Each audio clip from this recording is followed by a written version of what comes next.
नमस्कार दोस्तों, मेरा नाम मनीष अरोरा है और मैं एक लेखक हूँ। अगर आपने अभी तक मेरा YouTube चैनल सब्सक्राइब नहीं किया है तो प्लीज़ सब्सक्राइब कर लीजिए। आज मैं आपके समक्ष द नाइटमेयर बेड का चौथा भाग प्रस्तुत करने जा रहा हूँ। पिछले भाग में मैंने अपनी प्रयाग से मुंबई की यात्रा का वर्णन किया था और इस यात्रा के दौरान मेरे जूते चोरी हो गए थे और एक नौजवान व्यक्ति ने, जिसका नाम प्रखर था, उसने अपनी अटैची से अपनी हवाई चप्पल निकालकर मुझे दे दी थी। अब कहानी को आगे बढ़ाते हैं। मेरा दोस्त जो वाराणसी से मुंबई आया था अपने इंटरव्यू के सिलसिले में, उसका इंटरव्यू का परिणाम अगले दिन घोषित हुआ और परिणाम उसके पक्ष में नहीं आया।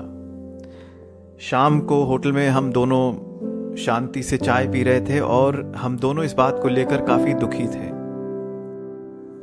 रात में भोजन के बाद मैंने उसे रेलवे स्टेशन पर ड्रॉप किया और ट्रेन के छूटने से पहले मैंने उससे कहा, हार मत मानो दोस्त, पिक्चर अभी बाकी है।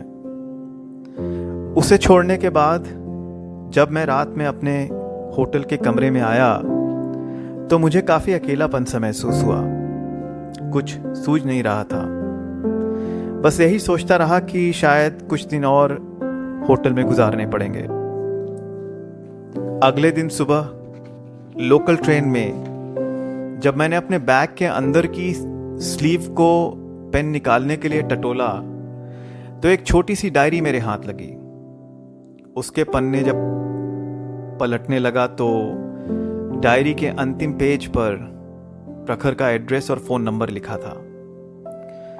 मन में थोड़ी हेजिटेशन थी, पर फिर भी मैंने उसे फोन लगा दिया।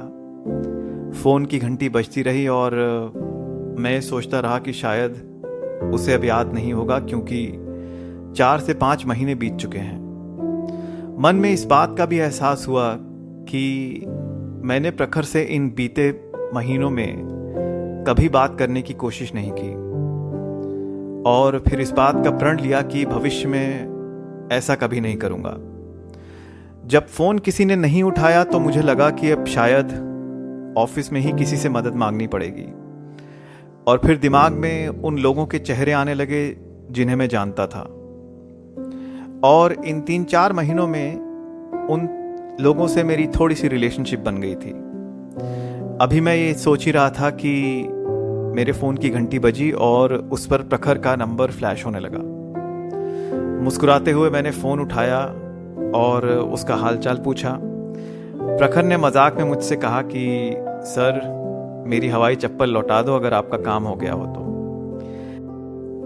जब मैंने उसे अपनी परिस्थितियों से अवगत कराया तो 2 घंटे के भीतर वो मेरे ऑफिस में आ गया। लंच पर हमने काफ़ी सारी बातें की और मैंने उसे सब कुछ काफ़ी डिटेल में एक्सप्लेन किया। प्रखर ने भी मेरी बातें बड़े इत्मीनान से सुनी और फिर मुझसे कहा, सर, मेरे पास आपकी प्रॉब्लम का सलूशन है।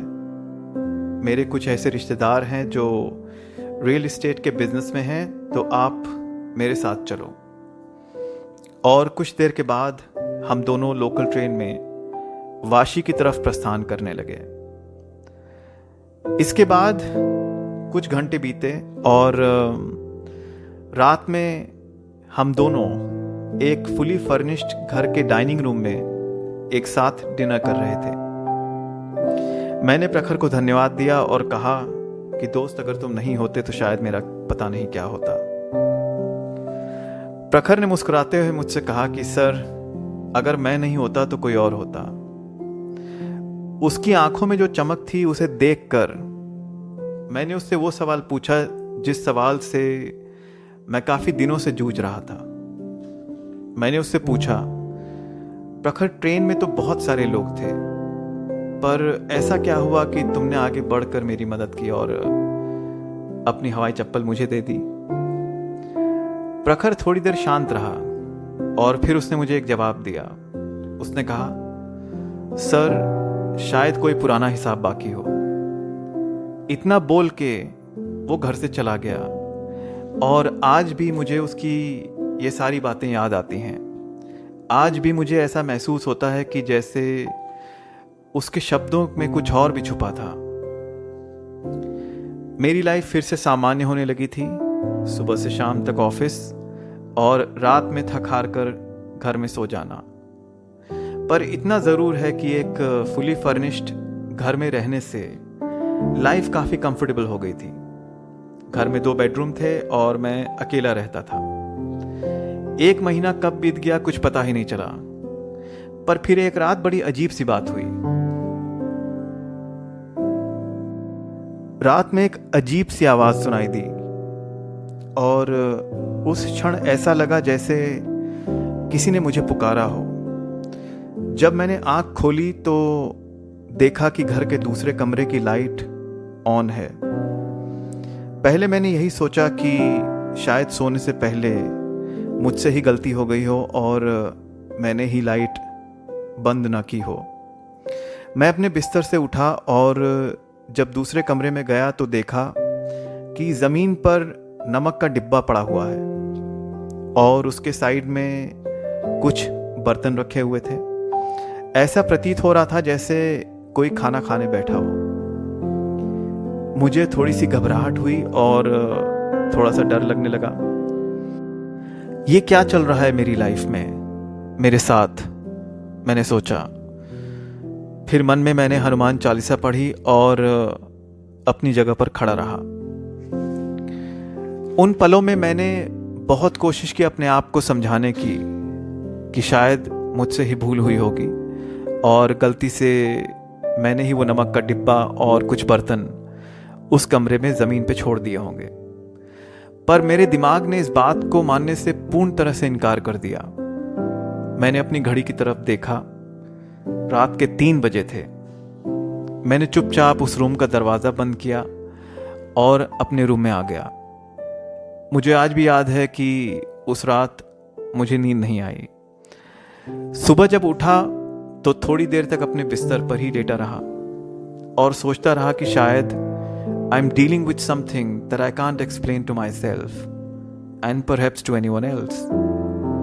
हिम्मत करके अपने बिस्तर से उठा और दबे पांव मैं दूसरे कमरे का दरवाज़ा खोलने चला गया। जब मैंने दरवाज़ा खोला तो जो मुझे दिखा उस बात पर मुझे आज भी यकीन नहीं होता। और इस वाक्य के साथ मैं अपनी वाणी को आज विराम देता हूँ। अगले भाग में मैं इस कहानी का, इस अनुभव का आखिरी पार्ट आपके सामने लेके आऊँगा। इसी तरीके से सुनते रहिए, लाइक और शेयर करते रहिए। मेरा नाम मनीष अरोरा है। Thank you so much. Take care. Bye bye.